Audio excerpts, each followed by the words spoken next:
হাসিনা যতগুলো ফাংশন থাকতো, গানের ফাংশন, বিভিন্ন ধরনের প্রোগ্রাম থাকতো, সবগুলো প্রোগ্রামে কিন্তু দায়িত্ব পেত এই তাপস।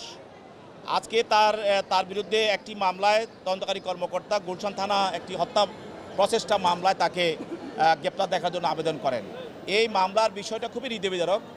যখন বৈষম্য ছাত্র আন্দোলন চলছিল আর যখন পাখির মতো গুলি করে ছাত্র জনতাকে গুলি করে মারছিল, তখন এই ভ্যান চালক জব্বর আলী সে গুলশানে সে এই আহত এবং নিহত মানুষের লাশগুলোকে তার ভ্যানে করে সে যারা আহত তাদেরকে বিভিন্ন হসপিটালে নেওয়ার চেষ্টা করেছিল এবং তাকে পুলিশ বিভিন্ন সময় বাধা দেয়।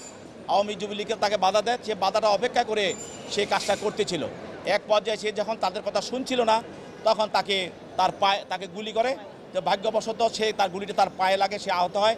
তারপরে সে কর্মীটোলা আর্মি হসপিটালে গিয়েছিল, সে সেখানে চিকিৎসা পায় নাই। তারপরে সেখান থেকে সে অন্য একটি বেসরকারি হসপিটালে গিয়ে সে চিকিৎসা নেয়। তো সেখানে নিয়ে সে অনেক দিন যাবৎ চিকিৎসা ছিল। এরপরে এসে সে এই মামলাটা করে। এই মামলায় তদন্তের সময় তদন্তকারী কর্মকর্তা এই মামলা ঘটনার সঙ্গে তাপসের বিষয়টা জড়িত থাকার বিষয়টা তার কাছে তার নজরে আসে এবং তদন্তে আসে। এই জন্য তাকে জিজ্ঞাসাবাদ করার প্রয়োজন পড়ে। তার বিরুদ্ধে আজকে এই মামলায় সন্নিবেশ করা হয়েছে। পরবর্তীতে তাকে জিজ্ঞাসাবাদ করার জন্য তার বিরুদ্ধে রিমান্ড প্রার্থনা করা হবে।